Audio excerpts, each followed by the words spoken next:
Bonjour à tous et à toutes. On se retrouve ce matin pour un nouveau direct avec Real Miss et Abidjan Sport. Real Miss et Abidjan Sport sont partenaires. Et aujourd'hui, on se retrouve pour ce direct au cours duquel nous allons nous intéresser aux événements de ce week-end à Yamoussoukro. Vous savez très bien, il ne vous apprend rien, pour ceux qui suivent l'actualité sportive, il s'est passé quelque chose d'étrange au pied de la basilique. Il y avait eu une réunion de l'amicale des arbitres de football de Côte d'Ivoire, l'AMACI. Et cette amicale est l'un des groupements d'intérêt qui participe à l'élection du président de la Fédération ivoirienne de football. Et l'AMACI, pour la petite histoire, est né le 27 février 1993. Je dis bien que l'AMACI est né le 27 février 1993. Et depuis lors, l'AMACI a connu une traversée du désert. C'est en 2008 que l'AMACI s'est restructuré et l'AMACI a pris son envol. Il y a eu les derniers présidents qui se sont succédés à la tête de cette amicale. Il y a eu Agui Agué en 2008. Ensuite, il y a eu Naïl Léonard en 2011. Sharaf Abouakar en octobre 2015. Et puis Sharaf, puis Souleymane Koulibaly qui a assuré l'intérim de Sharaf. Mais aujourd'hui, ce qui s'est passé à Yamoussoukro, moi ne me surprend pas. Ça peut surprendre ceux peut-être qui ne suivent pas l'actualité du football en Côte d'Ivoire. Mais quand je dis que ce qui s'est passé à Yamoussoukro ne me surprend pas, parce que la crise au niveau de l'amicale des arbitres est née suite à la prise de position du président Abouakar Sharaf. Abouakar Sharaf, je vous le rappelle, a été élu le 10 octobre 2015 à la tête de l'amicale des arbitres de football de Côte d'Ivoire. C'était son premier mandat, un mandat de 4 ans. Et il n'est pas arrivé au terme de son mandat. 2 ans après, vous vous souvenez, il y a eu la crise au niveau du football où un groupement de clubs appelé GIS qui dénonçait la mauvaise gouvernance du bureau exécutif dirigé par M. Sidi Diallo. Donc il y a eu la naissance du GIS. Et puis, l'amicale des arbitres dirigée par Sharaf a pris position pour le GIS. Donc du coup, Sharaf était dans l'heure du cyclone. C'était vraiment l'homme à abattre et il a été abattu. Il a été abattu le 12 mai 2018 au cours d'une assemblée générale. 2/3 des arbitres de l'amicale, conformément à l'article 13, ont démis Sharaf. Donc Sharaf Abouakar n'est pas allé au terme de son mandat. Il a été démis de ses fonctions du président de l'amicale des arbitres de Côte d'Ivoire. Donc là, c'était le début de la crise. Et là, selon les tests de l'AMACI, lorsque le président est démissionnaire ou s'en va, s'il ne va pas au terme de son mandat, c'est le premier vice-président qui assure l'intérim.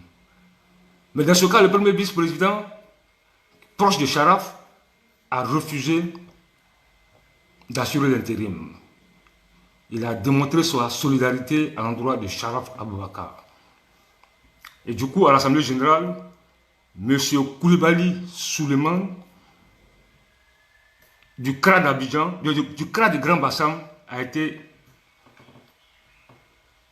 a remplacé Sharaf pour une transition d'1 an. Donc, du coup, le mandat de Sharaf, 12 mai 2015, 10 octobre 2015, devait prendre fin le 10 octobre 2019. Mais Sharaf n'est pas arrivé au bout de son mandat, donc c'est M.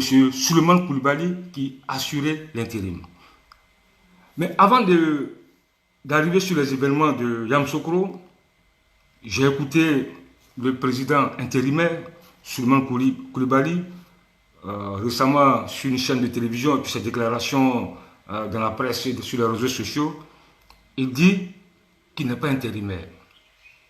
Franchement, je crois que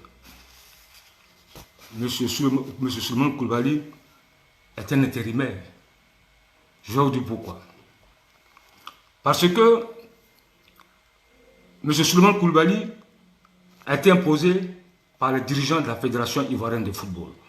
Donc, comme Sharaf avait fait cause pour le GIS, il fallait le décapiter. Et Sharaf a été déposé, il a été remplacé par M. Souleymane Koulibaly. Donc, M. Souleymane Koulibaly dit qu'il n'est pas intérimaire.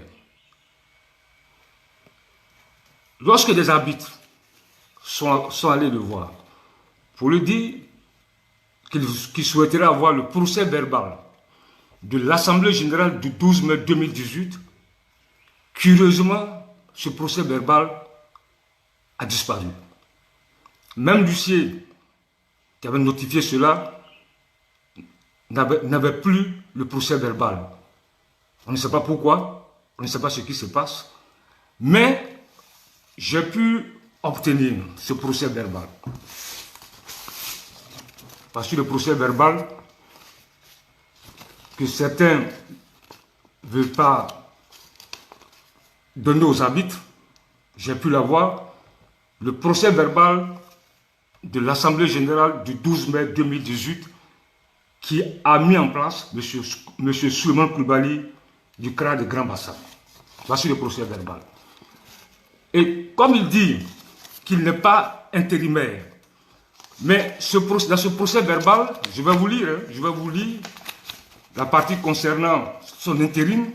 Ce n'est pas moi qui l'ai inventé, ce n'est pas moi qui l'ai écrit, c'est le procès verbal de l'Assemblée générale qui l'a installé le 12 mai 2018 que j'ai pu avoir. Donc, M. Koulibaly Souleymane, dans ce procès verbal que je vais vous lire, ne quittez pas, dans ce procès verbal, il est bien notifié que vous assurez l'intérim de M. Aboubakar Sharaf. Voilà. J'ai retrouvé la partie. Je vais vous lire. Donc, dans le procès verbal, je lis la partie concernant l'intérim. Par ailleurs, une question a été soulevée concernant la suite du mandat en cours de M. Aboubakar Sharaf. En clair, le nouveau président élu poursuivra-t-il le mandat du précédent président ou gouvernera-t-il sur la base d'un nouveau mandat? La table de séance a répondu que, suivant les tests, notamment l'article 13 des statuts, le nouveau président élu de l'AMACI assurera l'intérim du président révoqué jusqu'à la fin du mandat de celui-ci, c'est-à-dire courant 2019-2020. Voilà. Vous voyez, ça c'est le procès verbal qui mentionne bien que c'est un intérim que M. Souleymane Koulibaly assure. Dans ma grande surprise, quand on écoute M. Souleymane Koulibaly sur les plateaux de télévision, il dit qu'il n'est pas intérimaire. Pourtant, le procès verbal de l'Assemblée générale qu'il a nommé, qu'il a élu, est bel et bien clair. Ça, c'est un premier point. Et selon les statuts de l'amicale des arbitres de Côte d'Ivoire, le président ne doit pas faire partie du bureau de la Fédération ivoirienne de football. Mais nous savons tous que M. Koulibaly a été nommé à la Ligue professionnelle par M. Sori Diabaté récemment, au sortir de l'Assemblée générale de Yamoussoukro. Donc, le président de l'Amicale des arbitres de Côte d'Ivoire fait partie de la Ligue professionnelle de football dirigée par M. Sori Diabaté. Et dans le statut de leur amicale, le président ne doit pas faire partie de la Fédération ivoirienne de football et ne doit pas être renuméré par la Fédération ivoirienne de football. C'est clair dans les statuts. J'ai les statuts sur moi, c'est dans mon portable. Si quelqu'un, s'il veut nier cela, je vais vous le montrer. Donc ça pour vous dire, d'abord il se pose un problème de légitimité de M. Souleymane Koulibaly, parce que son mandat a pris fin depuis le 10 octobre 2019. Voilà. Donc là se pose une question de légitimité. Maintenant, au-delà de ce qui s'est passé, au-delà de tout ça, ce qui s'est passé à Yamoussoukro. À Yamoussoukro, des arbitres, des présidents de CRA, c'est-à-dire la commission régionale des arbitres, ont dénoncé la manière dont il a été décidé que l'Amassi donne le quitus au candidat Sori Diabaté. Et là, ce matin, ils ont saisi, ils ont envoyé un courrier. Ils avaient d'abord adressé un courrier au préfet de Yamoussoukro. Ce matin, ils ont déposé un courrier à la Fédération ivoirienne de football pour dire qu'ils ne se reconnaissent pas dans la décision qui a été prise. C'est-à-dire que l'Amassi qui soutient, qui donne son parrainage à M. Sori, au candidat Sori Diabaté. Donc, ce matin, tout à l'heure, 24 arbitres ont signé la pétition. Ils ont signé la pétition. Voici, je vous montre le communiqué de presse qu'ils ont. Voici le communiqué qu'ils ont adressé, le courrier qu'ils ont adressé à la Fédération ivoirienne de football pour dénoncer la grande marmaille, la grande mascarade de Yamoussoukro. Ils sont au nombre de ceux qui ont signé ce document, ils sont au nombre de 24. Voici. Voici les signataires. Je ne sais pas si voici les signataires. Je vais bien vous les montrer. Donc, il y a 24 arbitres qui dénoncent la forfaiture de Yamoussoukro, qui dénoncent ce qui s'est passé à Yamoussoukro. Et là, vous voyez, ce qui se passe est très grave. Franchement, le football ivoirien, on parle tous d'unité, de solidarité, parce que le sport est un facteur de rassemblement. Une élection ne doit pas nous diviser. Mais là, je pense que nous sommes en train d'aller dans le mur. Déjà, au niveau des groupements d'intérêt, au niveau de l'association des anciens footballeurs, il y a eu problème. Le président de cette association, M. Alain Guamene, qui est confiné à Paris, derrière, à son absence, des anciens footballeurs qui sont pour la plupart membres de la DTN, donnent le parrainage de l'association à M. Sori Diabaté. Alain Guamene, le jour du vote, Alain Guamene leur dit qu'il n'est pas urgent d'attendre qu'ils reviennent à Abidjan pour qu'ensemble ils puissent trouver une solution, décider qui choisit au niveau de l'association des footballeurs de Côte d'Ivoire. Mais il y a eu un vote, encore une mascarade pour donner le parrainage à M. Sori Diabaté. Et aujourd'hui, c'est au tour de l'amicale des arbitres de Côte d'Ivoire. Encore une décision contestée. Toujours, M. Sori Diabaté, c'est votre nom qui ressort dans tout ça. Les anciens footballeurs sont divisés, les arbitres sont divisés, et très bientôt, je vous le dis, très bientôt, déjà hier, je lisais une interview d'un des entraîneurs de Côte d'Ivoire, très bientôt, on va assister à une autre crise au niveau de l'association des entraîneurs de football de Côte d'Ivoire. Encore toujours, il y a un nom qui est encore cité, toujours le même, M. Sori Diabaté. Franchement, ça devient insupportable. Je pense que le football ivoirien n'a pas besoin de tout ça. Nous sommes en démocratie. Évitons les coups bas. Évitons les coups bas. Pour une élection, on divise tout le monde. Et cette division même, ça a commencé depuis cette histoire du GIS. Aujourd'hui, c'est les groupements d'intérêts qui sont en train de s'entre-déchirer pour une élection. Et toujours, il y a une main derrière qui manipule tout ça. Selon certaines personnes, au niveau de l'association des footballeurs, l'association des arbitres, bientôt l'association des entraîneurs. Mais le calme, il y a un calme. Ceux qui ne sont pas encore touchés, c'est l'association des médecins du sport. Là-bas, il y a beaucoup plus de tranquillité. Ils sont tranquilles, ils sont sereins, il n'y a pas de bruit. Je pense que eux, ils vont bientôt se prononcer. Mais pour l'heure, au niveau de l'association des médecins, il n'y a pas de problème, il n'y a pas de bruit. Donc, pour vous dire qu'il est vraiment grand temps qu'on arrête de diviser les acteurs du football. Parce que, à cette allure, je pense qu'au sortir de cette élection, on pourrait assister à une grosse crise post-électorale footballistique. Vraiment, ce n'est pas notre souhait. Car le sport, je l'ai dit, est un facteur de rassemblement. Donc, c'était aujourd'hui sur ce terme que je voulais me pencher, le groupement d'intérêt. La semaine dernière, j'ai évoqué un peu le groupement d'intérêt. Mais aujourd'hui, avec les événements de Yamoussoukro, je pense qu'il était important de revenir sur ce qui se passe au niveau des groupements d'intérêt. Maintenant, il y a aussi les élections, la date, l'Assemblée générale du 20 juin, l'Assemblée générale ordinaire du 20 juin qui doit mettre en place la commission électorale, qui va mettre en place le processus, qui va engager le processus électoral. Ensuite, il y aura l'élection le 22 août. Mais j'espère que compte tenu des nouvelles dispositions qui ont été prises par le Conseil national de sécurité, c'est-à-dire que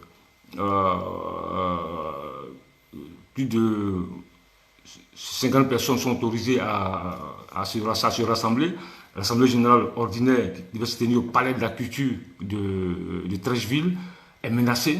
Mais je pense qu'il ne faut pas repousser les dates. Si on ne peut pas tenir l'Assemblée générale à Abidjan, on peut aller la faire à l'intérieur du pays. Je pense que les candidats, je vais parler de M. Sori Diabaté, de M. Didier Drogba, de M. Idriss Diallo. Vous voyez, monsieur le responsable de la Fédération ivoirienne de football, pensez aux candidats. Parce que là, ils ont établi un budget de campagne sur une période bien précise. Si à chaque fois on doit repousser, vous voyez que à la limite, ils seront essoufflés financièrement. Ils seront essoufflés financièrement.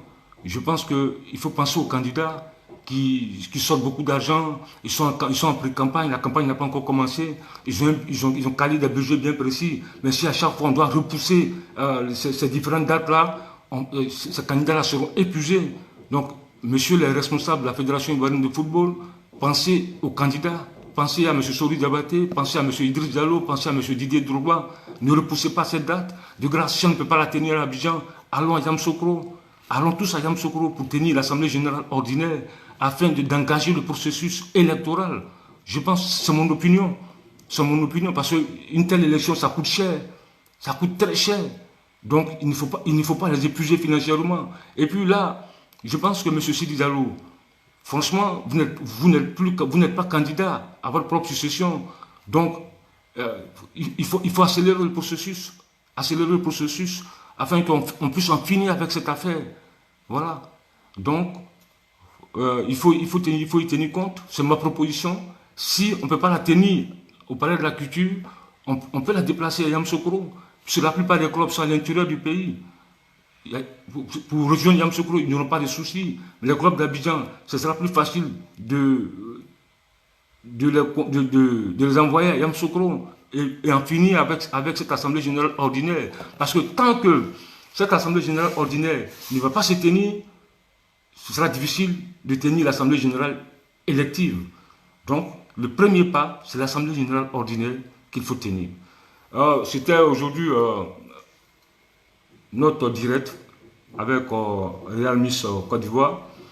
Je vous conseille de déguster Real Miss en collaboration avec Abidjan Sport, votre magazine qui est de retour dans les kiosques depuis la semaine dernière avec son site internet qui est aussi fonctionnel. Donc Real Miss Côte d'Ivoire et Abidjan Sport en partenariat. Chaque lundi, on va se retrouver pour les directs pour parler de l'actualité sportive et surtout aujourd'hui l'actualité fumante, c'est forcément la pré-campagne à l'élection du président de la Fédération ivoirienne de football. Je vous souhaite bon début de semaine et n'oubliez pas déguster Real Miss, c'est cool.